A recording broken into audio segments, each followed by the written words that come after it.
What would you do if a brand new neighbor, without ever speaking a word to you, slapped you with a legal demand over a 6-inch strip of land? In today's story, my father's response is a masterclass in how to handle it when being neighborly just isn't an option. I grew up on a sprawling 80-acre horse ranch in Colorado, where my family raised Missouri fox trotters. For nearly 20 years, our life was peaceful, defined by the rhythm of the seasons and the hard work of the land. That peace was shattered when a strange, narrow strip of property at the very back of our land was sold. It was an awkward plot, sandwiched between our back fence and a busy county road. And we were honestly surprised anyone would want to build a house so close to the traffic. We never even had a chance to wave hello to these new folks. Our first introduction came in the form of a cold, formal letter from a lawyer. It informed us that a recent survey showed our back fence encroached on their property by a margin of 3 to 6 inches, depending on the spot. My father, Jed, was a salt-of-the-earth kind of man, kind and reasonable, but also incredibly strong-willed. He immediately called them to arrange a meeting, hoping to talk some sense into them. He asked them, why hadn't they just come and talked to us? And did 6 inches really matter that much? From the moment the meeting started, they were hostile. They explained that the law required their house to be set back a certain distance from our fence line, to get their new house as far from the busy road as possible.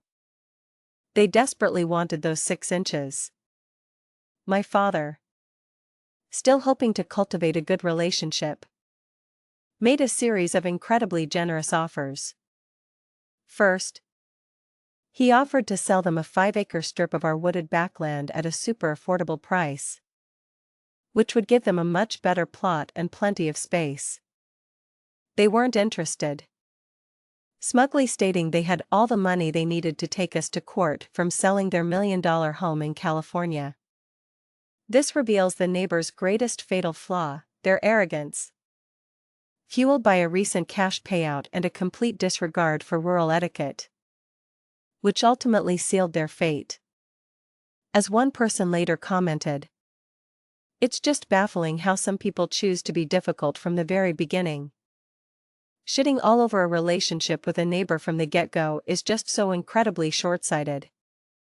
Next, Jed asked if we could move the fence in stages to spread out the considerable cost, offering to move the section behind their proposed building site immediately.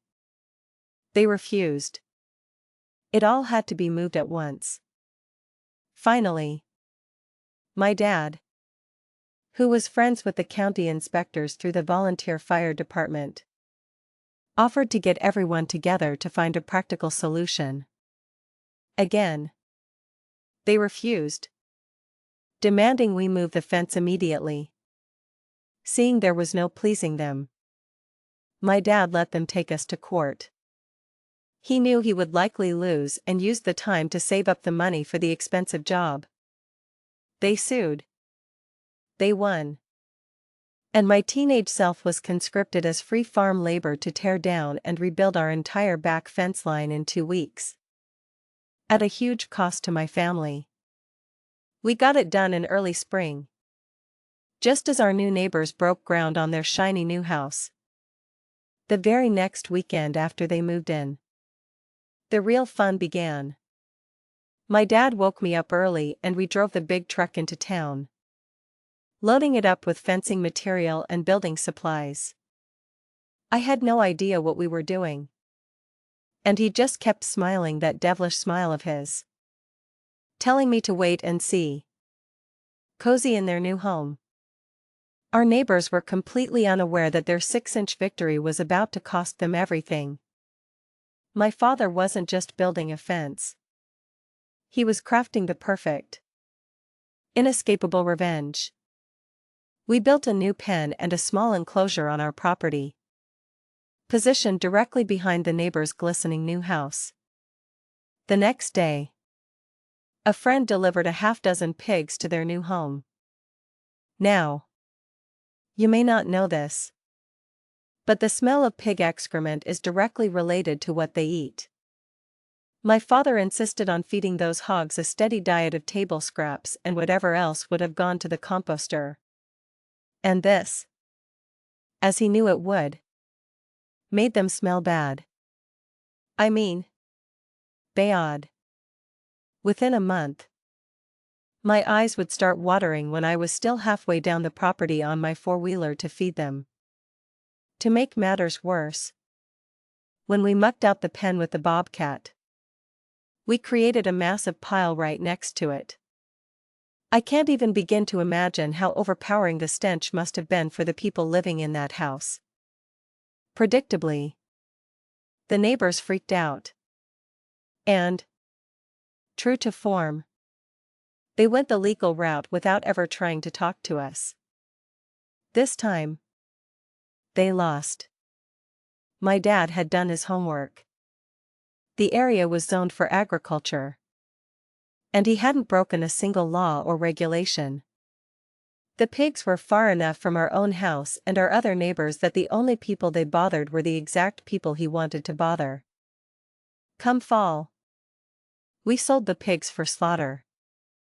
But Dad wasn't done. He stacked a fresh pile of building supplies next to the empty pen.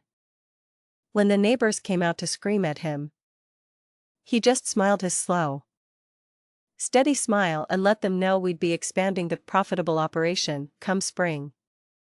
That was the final straw.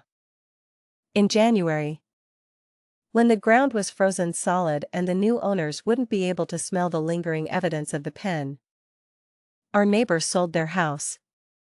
The moment they were gone, we tore down the enclosure and spread the nasty muck on the hayfield as fertilizer.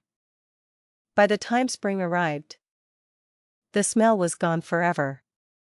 The family that moved in turned out to be wonderful people and are still our lifelong friends to this day. That was pro-level revenge. But it was also considerate behavior for the new neighbors who deserved a fresh start. In the end, the story teaches a simple lesson: never mess with a rancher. A little bit of decency and respect costs nothing, but a demand for 6 inches of dirt can cost you your dream home. So, what would you have done in my father's situation? And have you ever had a neighbor who learned the hard way that you always reap what you sow?